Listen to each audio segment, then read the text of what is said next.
And welcome back for the break, everybody. Here with Connor Friedhoff here on your Saturday morning. We have a few more weeks for you, buddy, right there. But right now, if you have to get your last-minute shopping plans in today, we're going to have some nice weather to do that here today, Connor. Yeah, it's a nice day to be outside, walk around, just kind of take it in. Because the next couple of days we're going to be dealing with some rain.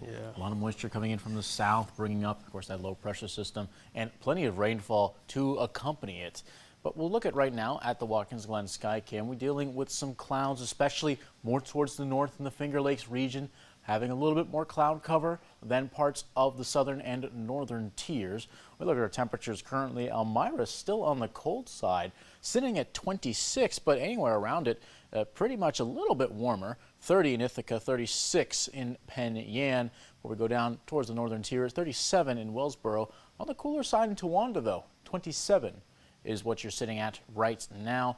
We're looking at the satellite and radar at the moment. We see mainly a couple breaks in the clouds along the southern tier, but for the most part, lots of western New York, areas around Lake Ontario dealing with cloud cover, as is much of northern Pennsylvania. Especially as you go further west, you see plenty of clouds. To our west, a weak low pressure system bringing in some of that precipitation in parts of Canada this morning and through parts of this afternoon as well. We'll continue to see intervals of clouds throughout the day, as we see temperatures sit in the high 40s today, over 43 in Ithaca, 46 in Spencer. So not everywhere approaching the 50 mark today. As we go into the northern tier, a bit on the cooler side as well, 43 in places like Mansfield and Troy. Winds will be picking up as well, getting from around mainly calm around right now towards the 20-25 mile per hour mark later this evening and into Sunday morning. So before the rain starts, the wind will almost to kind of give a little bit of foreshadowing to some of that rain, with how, of course, you have some of the wind gusts not making things very pleasant, bringing things down, at least in terms of temperature, but then that rain comes in around Sunday afternoon. What's causing that rain? Well, first off, we have that high pressure system to our north, weakening and dissipating, moving away from the region. This low pressure system moves out in towards Canada, parts of Ontario.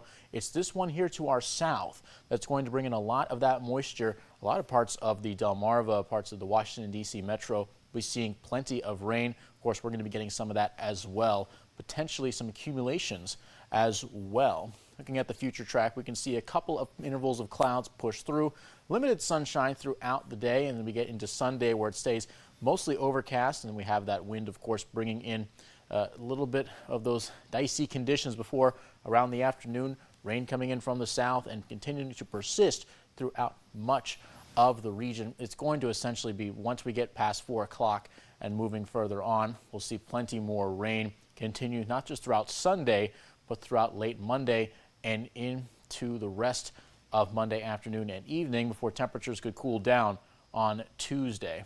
We get up to 48 today. We're staying mild for the most part. Partly sunny conditions. We get down to 37 tonight. Again, still on the above average track, but wind gusts in excess of 20 to 25 miles per hour expected throughout much of the region. The rest of the 7-day forecast showing the potential for some rain on Monday, but afterwards, temperatures cooling down, allowing for some snow showers on Tuesday. But afterwards, after all that precipitation, the second half of next week looking much more palatable, and much more pleasant. Temperatures residing in the low 40s with intervals of sunshine and just a few clouds for the second half of next week.